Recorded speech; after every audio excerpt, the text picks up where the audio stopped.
Hello friends, welcome to CMS Student Corner. Myself Ritika Jangit. Today we are going to start our new series for CMA Intermediate paper number 6 Law and Ethics. Today we are going to start with Ethics chapter that carries 10 marks in your examination. According to me, this chapter is very important. You must do this chapter just because इस chapter के लिए you have to give less efforts and take huge amount of marks weightage. Okay, so let us start.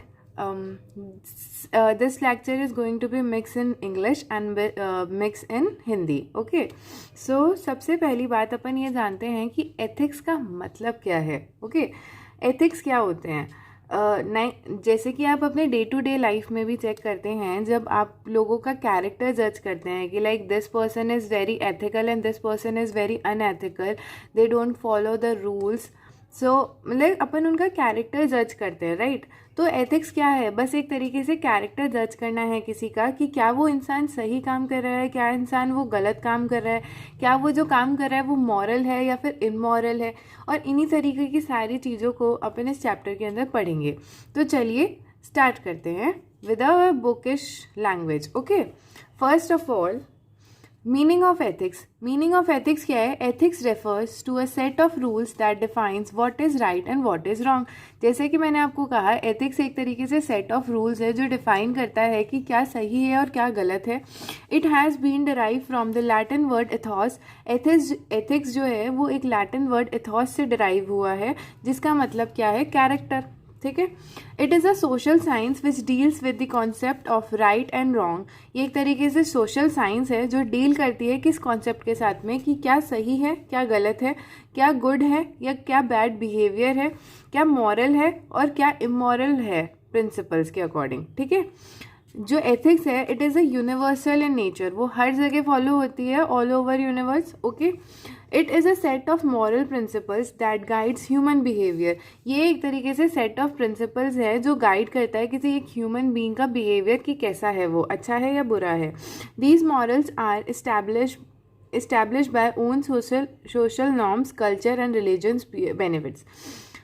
देखिए, ये जो morals है ये किसने set करे हैं? सोसाइटी ने सेट करे हैं, कल्चर ने सेट करे हैं, रिलीजन्स ने सेट करे हैं. ठीक है. Ethics can be individual ethics, corporate ethics, professional ethics also.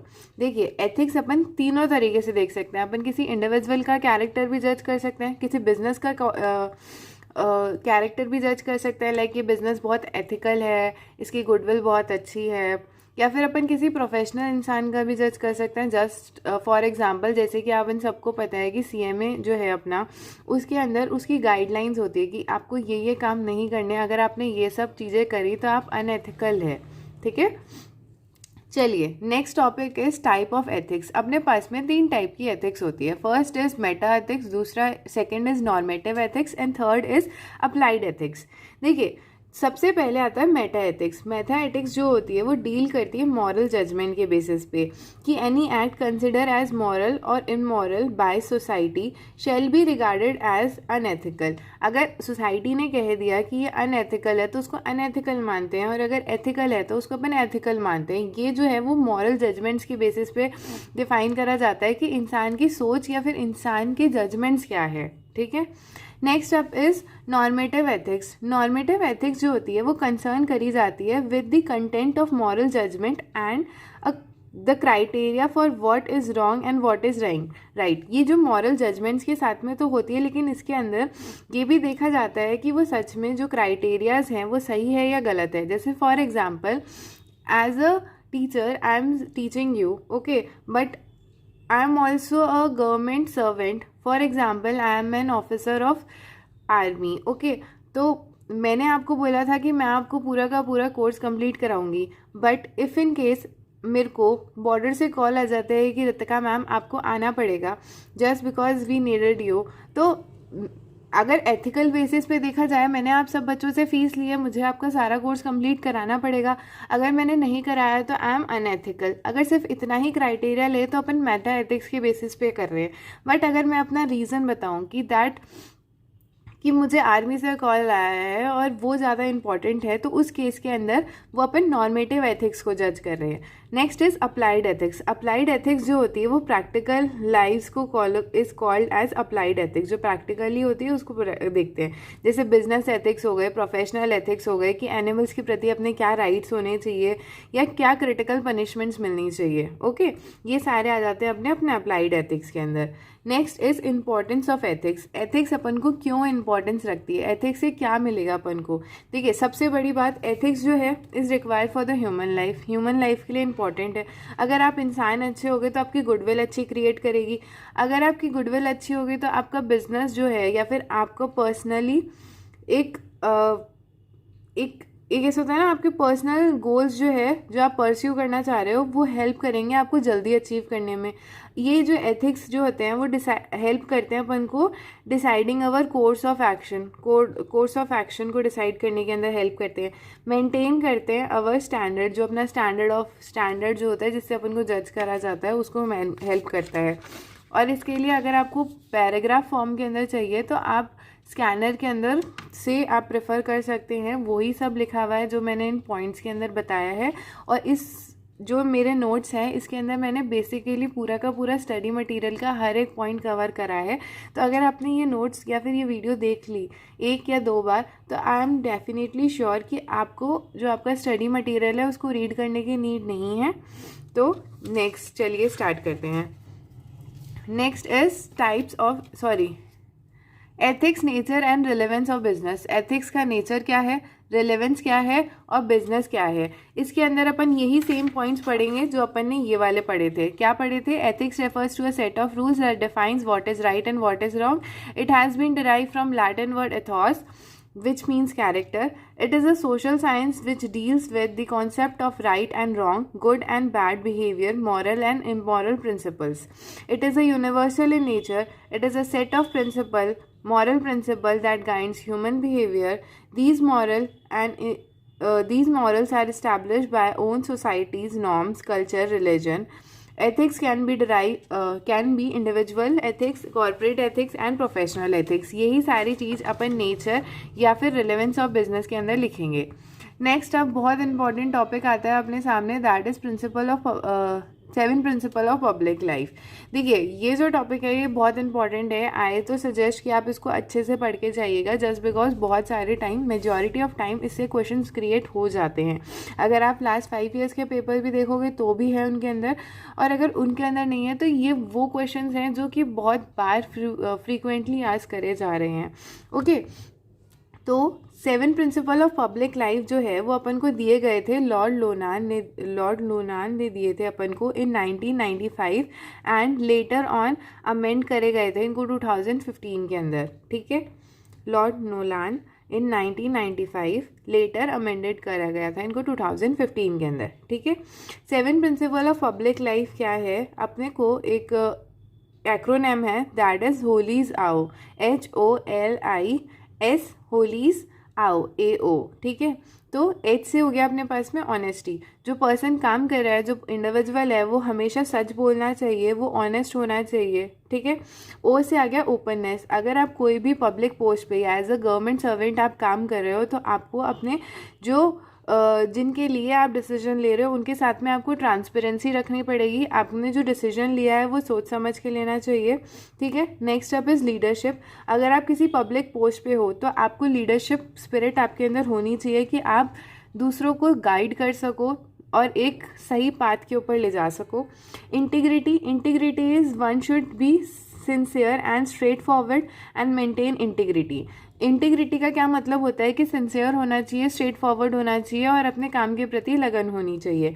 Next is selflessness. अपना खुद का सेल्फ इंटरेस्ट मत देखो, तुम्हें पब्लिक के लिए सोचना है। Accountability, person holding public post is answerable to public. Accountability, अगर एज अ गवर्नमेंट सर्वेंट आप काम कर रहे हो, आप किसी पब्लिक पोस्ट पे आपकी पोजीशन है तो आप आंसरेबल होगे उन लोगों के लिए जिनके लिए आप डिसीजन ले रहे हो, for example public. Okay, next is objectivity. Objectivity should always remain impartial. आपके जो ऑब्जेक्ट्स होंगे वो इम्पार्शियल होने चाहिए। तो क्या बोला, होलीज आओ, H से ऑनेस्टी, O से ओपननेस, L से लीडरशिप, I से इंटीग्रिटी, S से सेल्फलेसनेस, A से अकाउंटेबिलिटी और O से ऑब्जेक्टिविटी। ठीक है, होली जाओ। एच से ऑनेस्टी, ओ से ओपननेस, एल से लीडरशिप, आई से इंटीग्रिटी, एस से सेल्फलेसनेस, ए से अकाउंटेबिलिटी और ओ से ऑब्जेक्टिविटी, ऑब्जेक्टिव्स। ठीक है। Next is meaning and definition of business ethics. अब अपने पास में एक नया टॉपिक आता है, वो अपन को ये पूछना चाह रहा है कि बिजनेस एथिक्स क्या होते हैं। अब एक नॉर्मल टर्म्स में देखा जाए तो बिजनेस एथिक्स क्या है, एक तरीके से अपने बिजनेस का किस तरीके कैसा रिलेशन है, मतलब अपन को एक तरीके से ऐसा हारमोनियस रिलेशनशिप मेंटेन करके रखना है जिससे अपन अपने स्टेक होल्डर्स और उनको खुश रख सकें और अपन एक अच्छे राइट कंडक्ट के साथ में अपना बिजनेस को कैरी फॉरवर्ड करें। राइट। हारमोनियस रिलेशनशिप का मतलब होता है कि प्रॉफिट के लिए सोचो, लेकिन इतना भी प्रॉफिट के लिए मत सोचो कि तुम किसी दूसरे एज अ स्टेक होल्डर्स या फिर तुम्हारे जो कस्टमर्स है तुम उनके साथ में बुरा कर दो। Okay, you have to think also for the public, for the consumer. Okay, तो क्या है business ethics means business ethics में बी डिफाइन एज आर्ट और साइंस। बिजनेस एथिक्स को अपन एक आर्ट और साइंस की तरह डिफाइन कर सकते हैं of maintaining harmonious relationship with the various stakeholders and identifying the right and wrong conduct of business. Okay, it deals with the morality of business. जो बिजनेस एथिक्स होता है वो बिजनेस की मोरालिटी पे डील करता है कि बिजनेस किस तरीके से है, बिजनेस एथिकल है, बिजनेस अनएथिकल है, बिजनेस के अंदर अपन को इन्वेस्ट करना चाहिए या नहीं करना चाहिए। ठीक है।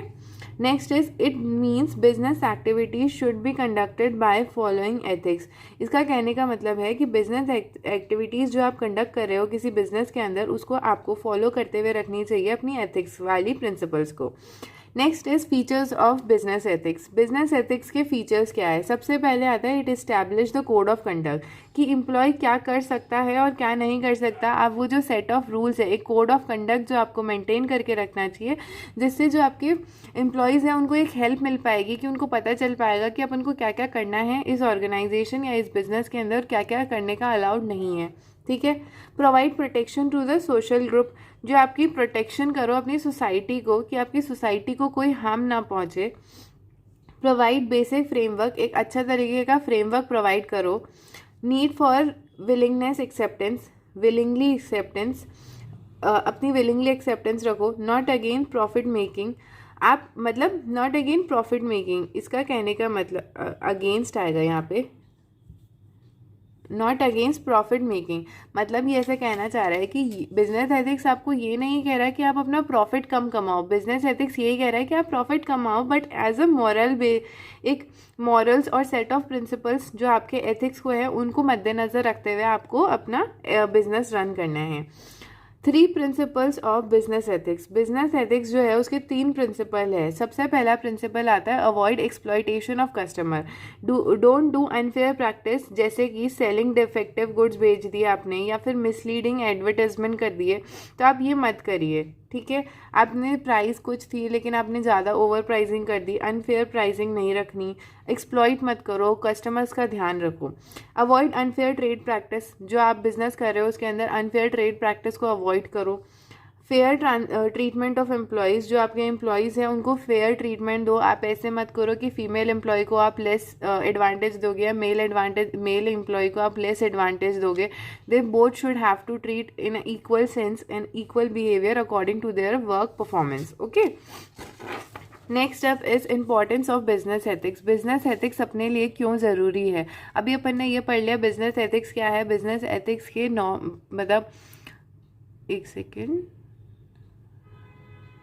ओके अभी अपन ने पढ़ा बिजनेस एथिक्स क्या है और उसके बारे में कुछ चीज़ें। अब आती है इंपॉर्टेंस क्या है बिजनेस एथिक्स की, बिजनेस एथिक्स क्यों ज़रूरी है अपने लिए। सबसे पहले it increase the goodwill of business. अगर आपका बिजनेस एथिकली काम कर रहा होगा तो आपकी जो बिजनेस की गुडविल है वो इंक्रीज होएगी।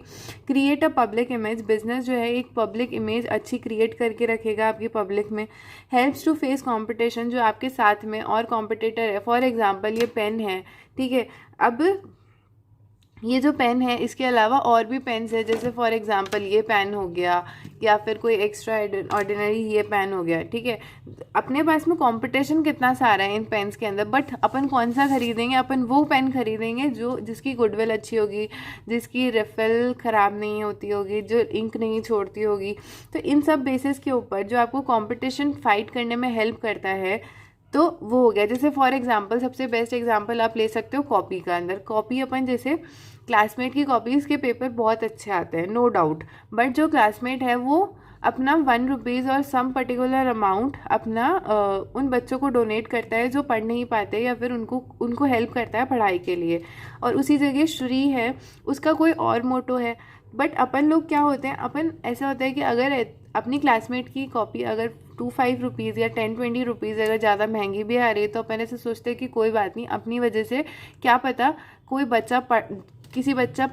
बच्चा पढ़ाई कर सके, उसको ये सारी चीज़ें जो है वो जो उसकी रिक्वायरमेंट है वो फुलफ़िल कर सकूँ मैं इस डोनेशन के थ्रू, ठीक है।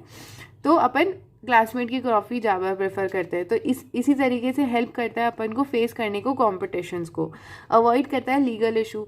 अगर आपका बिजनेस एथिकल होगा तो कोई आप पे केस करने से पहले 4 बार सोचेगा कि नहीं ये तो कंपनी बहुत अच्छी है, ऐसे है वैसे है। तो उस सेंस में इंक्रीज प्रॉफिटेबिलिटी, अगर आपकी पब्लिक इमेज अच्छी हो जाएगी, लोग आपको ऑप्ट करना ज़्यादा पसंद करेंगे, तो इसी के साथ साथ में जो आपकी प्रॉफिट्स जो है वो इंक्रीज हो जाएंगे। इंक्रीज कस्टमर कॉन्फिडेंस, कस्टमर जो है आप पे बहुत कॉन्फिडेंट होकर आपका नया प्रोडक्ट या फिर कोई भी प्रोडक्ट जो है वो बाय करने की हिम्मत कर सकेगा। नेक्स्ट आता है 7 principle of business ethics. Business ethics के अपने पास में 7 प्रिंसिपल्स है, ठीक है। सबसे पहला प्रिंसिपल आता है community should be involve. Society को साथ में लेके चलो, सबका साथ सबका विकास। सबने ये लाइन सुनी होगी, कम्युनिटी शुड बी इन्वॉल्व। जो आपके साथ की सोसाइटी है उसको साथ में लेके चलो, उनको इन्वॉल्व करो आपके। अगर जिस तरीके से वो चीज़ें चाह रही है अपन उनको वो चीज़ प्रोवाइड करेंगे तो आपका जो बिज़नेस है वो ज़्यादा ग्रो करेगा। Accounting control should be prepare.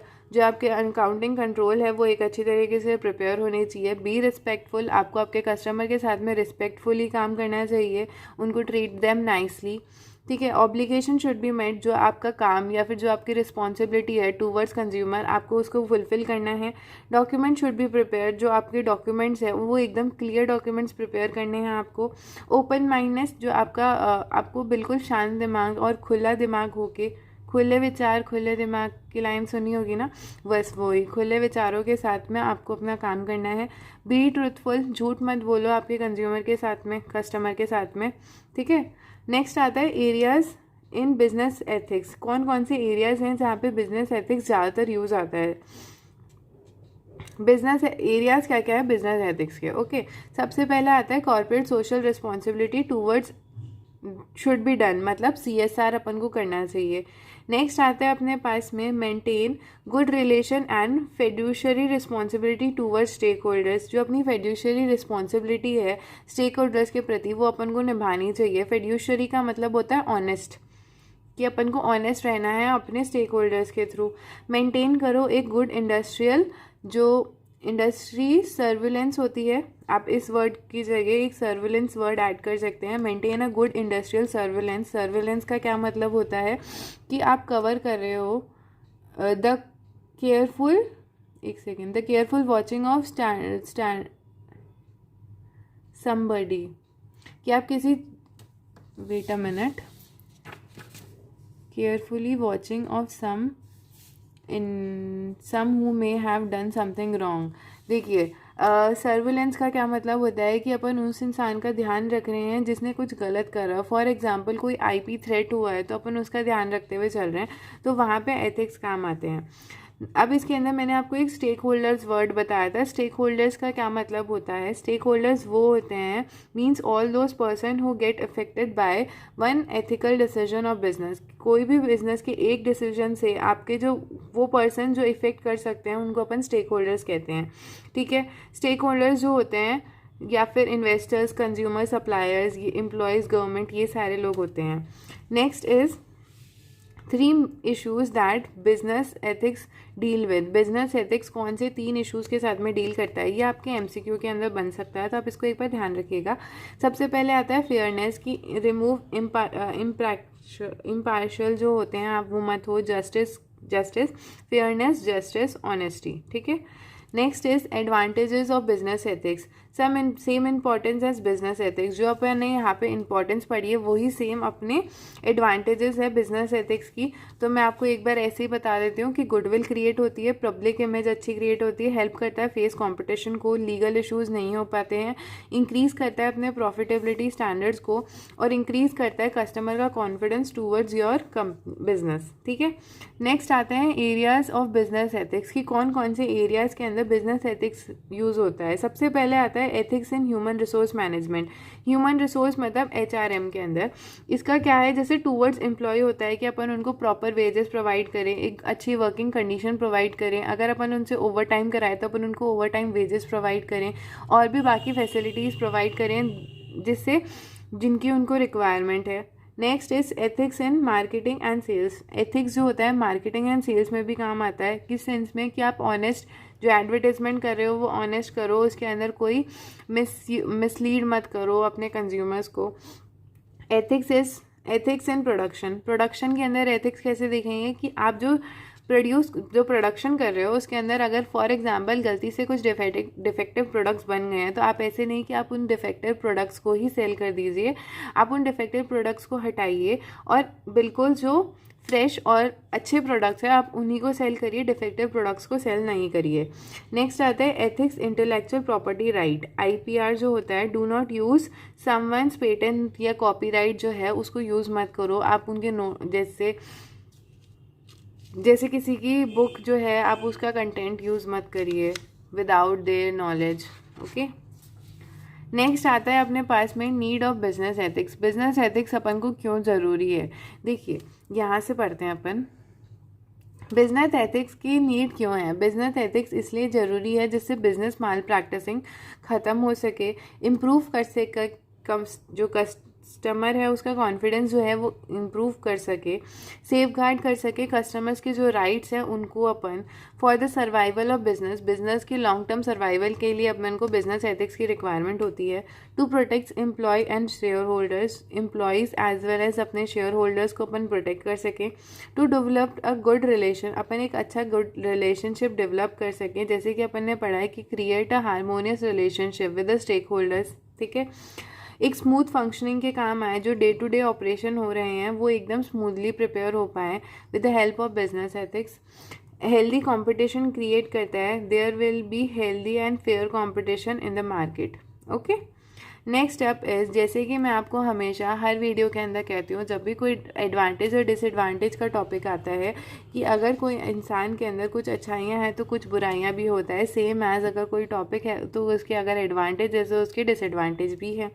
सबसे पहले आता है प्रॉफिट मैक्सिमाइजेशन गेट नेगेटिवेटेड, मतलब अगर आप जैसे फॉर एग्जांपल आपने बिजनेस एथिक्स के अंदर कुछ फंड्स जो है आपने डोनेट करा, आपने फॉर एग्जांपल चैरिटी के अंदर 10 लाख रुपए डोनेट करे just for the help of the senior citizens, okay.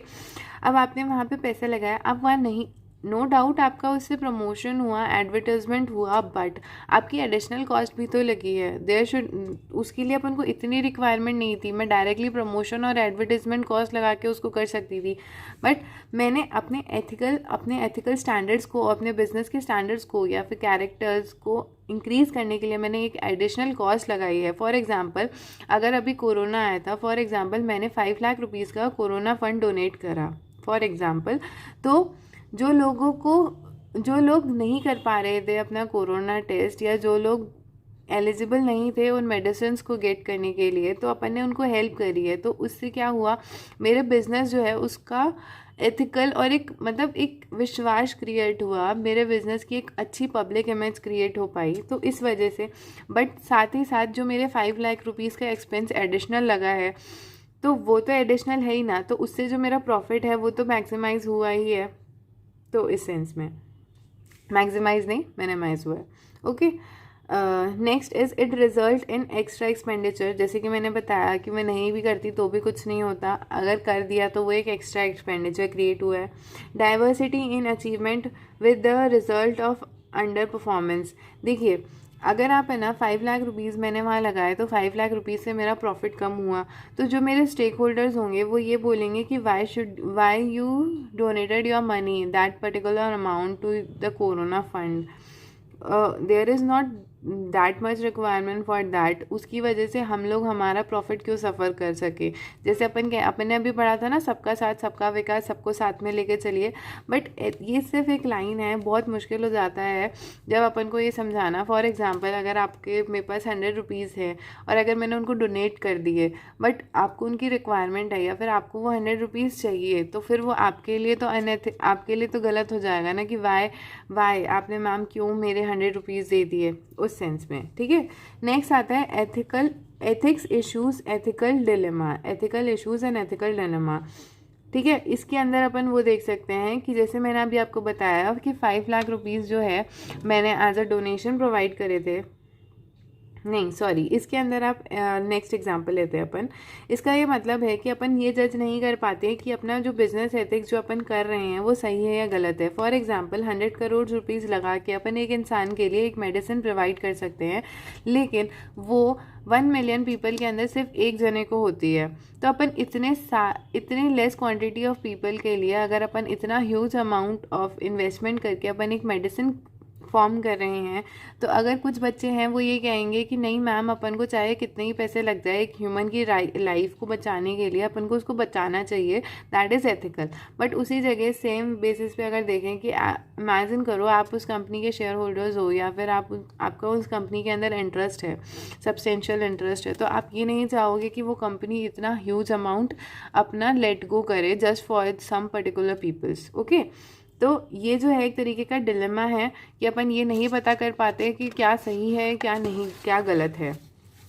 Next step is how to improve या फिर इम्प्लीमेंट कर सकते हैं अपने बिजनेस एथिक्स को, कि किस तरीके से अपन इम्प्रूव करें और किस तरीके से अपन बिजनेस एथिक्स को अब इम्प्लीमेंट करें. Wait a minute, I think now you are getting the clear vision. Okay, let's start. हाँ, तो अपन कैसे इम्प्लीमेंट करें और किस तरीके से बिजनेस एथिक्स को इम्प्रूव करें. सबसे पहले आता है कि एस्टैब्लिश करो एक कोड ऑफ कंडक्ट जो एवरीवन फॉलो करें in the organisation. No particular rules for the top level management and not for the lower level और सम लाइक वो जो कोड ऑफ कंडक्ट है वो आपके code of conduct in the sense rules and policies या फिर regulation जो आपकी ऑर्गेनाइजेशन ने क्रिएट करे हैं जो कि फॉलो करने हैं. अब ये जो रूल्स एंड रेगुलेशन है, ऐसा नहीं होना चाहिए कि सिर्फ मिडिल लेवल या फिर टॉप लेवल ही फॉलो करेंगे या फिर लोअर लेवल ही फॉलो करेगा, टॉप लेवल फॉलो नहीं करेगा. वो जो रूल्स एंड रेगुलेशन है वो सबके लिए इक्वल होने चाहिए. बॉस भी वही काम करेगा जो एम्प्लॉय करेगा. Okay. Next is if employees are found violating the code of conduct, punishment should be awarded. अगर ये पाया जाता है कि जो एम्प्लॉय है वो वायलेट कर रहा है, वो फॉलो नहीं कर रहा है उन रूल्स एंड रेगुलेशंस को, उनको तोड़ रहा है. फॉर एग्जांपल, आपकी बिजनेस के अंदर ये रूल है कि आपको बिजनेस के अंदर स्मोकिंग नहीं करनी है ऑफिस एरियाज़ के अंदर, तो उस केस के अंदर अगर कोई एम्प्लॉय ने स्मोक करा तो उसको आप प्लीज़ पनिशमेंट प्रोवाइड करिए जिससे कि जो बाकी लोग हैं वो मोटिवेट नहीं हो वो काम करने के लिए. ओके. वो उनको अंदर डर बना रहे हैं कि अपन को अगर अपन ने ये काम करा तो अपन को पनिशमेंट मिलेगी, फाइन चार्ज होंगे. ठीक है. Next is top management should set an example by following ethical principle. जो मैंने आपको कहा, जो आपके कोड ऑफ कंडक्ट है, जो एथिकल प्रिंसिपल्स है, वो आपको टॉप मैनेजमेंट को फॉलो सबसे ज़्यादा अच्छी तरीके से करने चाहिए, जिससे जो मिडिल लेवल और जो लोअर लेवल के एम्प्लॉयज़ हैं वो आप मोटिवेट हो सकें और एक एग्ज़ाम्पल सेट कर सकें जिससे वो फॉलो करने के लिए चाहें. ठीक है. नेक्स्ट इज़, अब अपने पास में ये बहुत इम्पॉर्टेंट टॉपिक आता है, तो आप एक बार चाहें तो इसको रीड कर लीजिए, तब तक देखिए. ये क्या है, 13 एथिकल स्टैंडर्ड्स हैं जो अपन को ICAI ने दिए हैं CMA प्रोफेशनल्स के लिए। क्या है ये 13 एथिकल स्टैंडर्ड्स की, अगर ये एथिकल स्टैंडर्ड्स ये हैं कि as a profession, as a CMA आपको ये सारे जो एथिकल स्टैंडर्ड्स है वो फॉलो करने पड़ेंगे। अगर आपने इनमें से किसी भी चीज़ का वॉयलेट करा या आपने फॉलो नहीं करा तो उस केस के अंदर आपको अनएथिकल माना जाएगा। ओके, सबसे फर्स्ट अपने इसके लिए अपने पास में एक एक्रोनिम है डिस्को RRR, ठीक है, DIISCCCCOORRR, ठीक है। डी जो है फर्स्ट प्लेस पे है, आई जो है सेकंड प्लेस पे, इसलिए 2 बार आई है। एस जो है थर्ड प्लेस पे। अब आप ये मत बोलेगा कि थर्ड प्लेस पे है तो मैम आप 3 बार होना चाहिए, नो। एक थोड़ा सा अगर अपन ने किसी एक्रोनिम को क्रिएट कर रहे हैं तो अपन को ये भी ध्यान में रखते हुए चलना चाहिए कि अपन को थोड़ा लॉजिकल भी होना पड़ेगा। ओके, तो डी 2 बार आई, एस 4 बार, सी 2 बार, ओ और 3 बार आर, ठीक है। चलिए क्या है, सबसे पहले आता है डी से आता है disclosure all the material information should be made by ड प्रोफेशन। फॉर एग्जांपल आप किसी कंपनी के अंदर ऑडिट कर रहे हो या फिर ऑडिट करने गए हो, तो आप एज अ प्रोफेशन आपको वहाँ पे उन मेंबर्स जो आपके ऑर्गेनाइजेशन के मेंबर्स हैं, जो आप जिनके लिए आप ऑडिट कर रहे हो, आपको ये चीज़ डिस्क्लोज करनी पड़ेगी कि मेरे इस कंपनी से रिलेटेड ये मटेरियल इन्फॉर्मेशन है जो कि मुझे पता है एज अ प्रोफेशन, डिस्क्लोज कर दो। Independence of thoughts and action should be maintain. As a profession आपको अपने थॉट्स को बहुत इंडिपेंडेंट रखना चाहिए और अपने एक्शंस जो है उनको सोच समझ के लेना चाहिए। इंटरेस्ट, अगर आपका कोई भी पर्सनल इंटरेस्ट है, अगर फॉर एग्जांपल आप किसी कंपनी के अंदर गए हो एज अ डायरेक्टर या फिर for example as a employ या फिर अगर आप नॉमिनी क्रिएट होना चाह रहे हो उसके अंदर, जैसे अपन ने कंपनी लॉ के अंदर पढ़ा है कि वो इंसान नॉमिनी नहीं बन सकता जो ये सारी चीज़ें करता है, या फिर वो इंसान जो है वेट अ मिनट, वो इंसान इंडिपेंडेंट डायरेक्टर नहीं बन सकता जो ये सारी चीज़ें फॉलो कर रहा है, जो अपने सारे पढ़े थे। जैसे फॉर एग्जांपल कि आपका बोरोइंग्स नहीं होनी चाहिए, और अगर बोरोइंग्स है तो इतनी होनी चाहिए, तो इतनी अलाउड है। ये सारी जो चीज़ें हैं अपन आगे आने वाली वीडियोस के अंदर मैं पूरा का पूरा कंपनी लॉ का भी रिविजन आपको प्रोवाइड करूँगी कुछ ही दिनों के अंदर, ठीक है। तो अभी अपन बैक टू एथिक्स। ओके, सबसे पहले क्या आया अपने पास में, स्टैंडर्ड्स अपन ने देख ली कि स्टैंडर्ड फॉलो करने हैं। नेक्स्ट इज़ कॉन्फिडेंशियलिटी, जो आप जिस काइंड के लिए आप काम कर रहे हो तो उसकी जो भी इंफॉर्मेशन है उसकी कॉन्फिडेंशियलिटी करके रखिए। कंडक्ट एक अच्छा कंडक्ट, प्रोफेशनल कंडक्ट फॉलो करिए। आप ऐसे नहीं है कि पजामा टी शर्ट पहन के आप वहाँ पे ऑडिट करने चले गए, that's not a professional behaviour, you have to maintain a proper attire. Okay, next is competence should be maintain with a professional, competent रखना है आपको। नेक्स्ट इज आपको एडिशनल कोई कमीशन चार्ज नहीं करना, आपको उतना ही फीस चार्ज करना है जितना आपने एग्री करा है। कोई आपको पर्सनल या फिर एडिशनल कमीशन के सेंस में आपको कोई मनी एक्सेप्ट नहीं करनी है। Opinion should be given properly, जो आप ओपिनियन दे रहे हो आपको उस ऑर्गेनाइजेशन को, वो प्रॉपरली होनी चाहिए। ऑब्जेक्टिविटी शुड बी मेंटेन, ठीक है। नेक्स्ट इज अब अपने पास में आता है 3R, remuneration should be fixed without after client consent, ठीक है। जो आपका रेम्यूनरेशन है, जैसे मैंने आपको बताया, क्लाइंट की कंसेंट के बाद में फिक्स होना चाहिए, सारे डिस्कशन होने के बाद में। Reputation of profession should be maintain, आपको एज अ CMA आपको CMA इंस्टीट्यूट की रेपुटेशन जो है उसको मेंटेन करके चलनी है, it is your responsibility. Next is review of another professional work should be done only after his consent. अगर आप किसी किसी CMA जो आपका प्रीवियस ऑडिटर था, आपने उसके अगर वर्क को चेक कर रहे हो तो आपको बताना पड़ेगा उस ऑडिटर को, जो प्रीवियस ऑडिटर है, कि मैं आपका जो वर्क है उसको रिव्यू कर रहा हूँ, उसको चेक कर रहा हूँ। Reasonable step should be taken by the profession, आप एज अ प्रोफेशनल आपके ऊपर बहुत बड़ी रिस्पॉन्सिबिलिटी होती है, तो आपको जितने भी स्टेप्स आप ले रहे हो बहुत सोच समझ के लेने चाहिए एज अ रीजनेबल। तो क्या बोला मैंने, अगर इन शॉर्ट में अगर देखें, सबसे पहले डिस्क्लोज कर दो जितने भी मटीरियल फैक्ट है। आपको इंडिपेंडेंस होना चाहिए अपने एक्शंस और थॉट के साथ में। जो आपका इंटरेस्ट है वो बता देना चाहिए एज अ प्रोफेशन आपके क्लाइंट को। जो आपका स्टैंडर्ड्स है वो मेंटेन करके रखना है। जिस कंपनी के अंदर काम कर रहे हो उसकी जो इन्फॉर्मेशन है उसकी कॉन्फिडेंशियलिटी मेंटेन करके रखनी चाहिए। एक कोड ऑफ कंडक्ट अच्छा प्रॉपर मेंटेन करके रखना चाहिए। कॉम्पिटेंट होने चाहिए हो। कमीशन आप कोई एक्स्ट्रा चार्ज नहीं करो। जो आपकी ओपिनियन है उसको प्रॉपरली बताओ। ऑब्जेक्टिविटी मेंटेन करके रखो। आप कोई एडिशनल रेम्यूनरेशन चार्ज ना करो। आपको अपनी CMA institute as a profession आपको उनकी रेपुटेशन क्रिएट करके रखनी पड़ेगी। अगर आप किसी दूसरे प्रोफेशन का वर्क चेक कर रहे हो तो उसके लिए उसकी कंसेंट लो, रिव्यू, ठीक है। नेक्स्ट स्टेज आता है अपने पास में रीजनेबल स्टेप लो एज अ प्रोफेशन, ठीक है। बस 2 मिनट और, ठीक है, 2 टॉपिक्स और बचे हैं। Next is role of management accounting.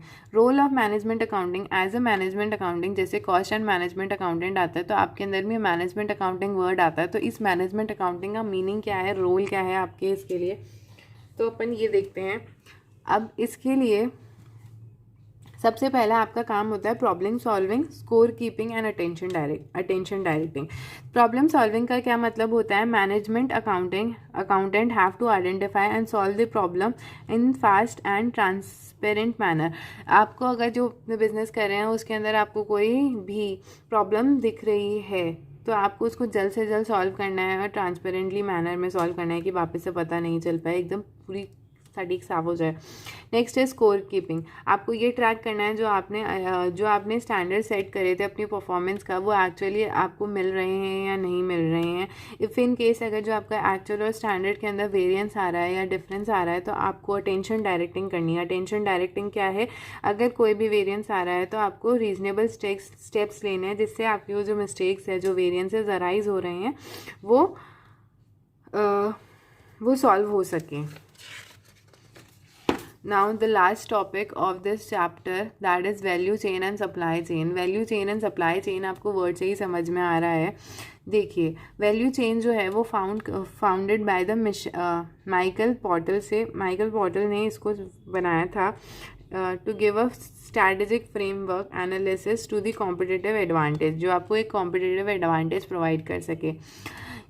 Value chain का क्या मतलब है, means doing such thing or taking up such steps which can create value to the service or product to increase the customer satisfaction।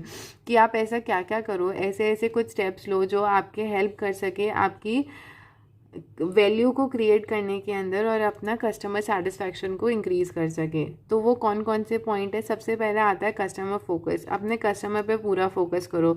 Every action of the organisation have to result enhance profitability and maintain profitability for the organisation. कोई भी step अगर organisation ले रही है तो वो result करना चाहिए, इंक्रीज़ करना चाहिए आपके प्रॉफिट को, एज वेल एज जो आपका ऑर्गेनाइजेशन है उसकी प्रॉफिटेबिलिटी इंक्रीज़ करनी चाहिए। और कस्टमर जो है आपको ध्यान में रखते हुए बनाना चाहिए कि ऐसे नहीं है कि आप सिर्फ अपना पर्सनल इंटरेस्ट के लिए सोच रहे हो, आपको पब्लिक इंटरेस्ट के लिए भी सोचना चाहिए। Next is key success factor. The non financial factors are also there that can help you to increase the profitability statement. जो कुछ नॉन फाइनेंशियल फैक्टर्स भी होते हैं जो आपको हेल्प करता है आपके बिजनेस के गोल्स और एथिकल्स और प्रॉफिटेबिलिटी को इंक्रीज़ करने के लिए। सबसे पहले आता है कॉस्ट। आप एक सही कॉस्ट रखिए। क्वांटिटी, जितनी आप कॉस्ट चार्ज कर रहे हो उसके अकॉर्डिंग आप उन कंज्यूमर्स को क्वांटिटी भी प्रोवाइड करें, क्वालिटी भी प्रोवाइड करें। सॉरी, क्वांटिटी नहीं, it's quality. Okay, cost, quality, timely cheese complete करे। इनोवेशन, एक नई नई चीज़ों का इनोवेट करे, एस्थेटिक चीज़ें बनाए जिससे कि लोग अट्रैक्ट हो जाएं आपसे प्रोडक्ट से। Management should have to track the performance of the organisation at its division. जो मैनेजमेंट होता है उसको ये ट्रैक करना होता है कि जो परफॉर्मेंसेस और जो अपन डिसीजन ले रहे हैं वो सही जा रहे हैं या नहीं जा रहे हैं। Last step is continuous improvement, जिसको अपन कॉस्टिंग के अंदर, आपने कॉस्टिंग में भी पढ़ा है, that with the name of kaizen costing. Kaizen costing क्या कहता है कि आप कंटिन्यू इम्प्रूवमेंट करते रहिए जब तक कोई आपके टारगेट तक पहुंचेगा, मतलब आपकी परफॉर्मेंस लेवल तक एज अ कॉम्पिटिटर आपको पहुंचेगा, तब तक आप आगे बढ़ के आप और चीज़ अच्छी तरीके से इम्प्रूव कर सकोगे। हमेशा आप कभी ना कभी किसी ना चीज़ के अंदर कुछ ना कुछ कमी होती है जिसको अपन इम्प्रूव कर सकते हैं, that might help in your future. तो इस सेंस में तो मैंने क्या बोला, it is given by the Michael Porter to gives a strategic framework to analyse a competitive advantage को क्रिएट करने के लिए है।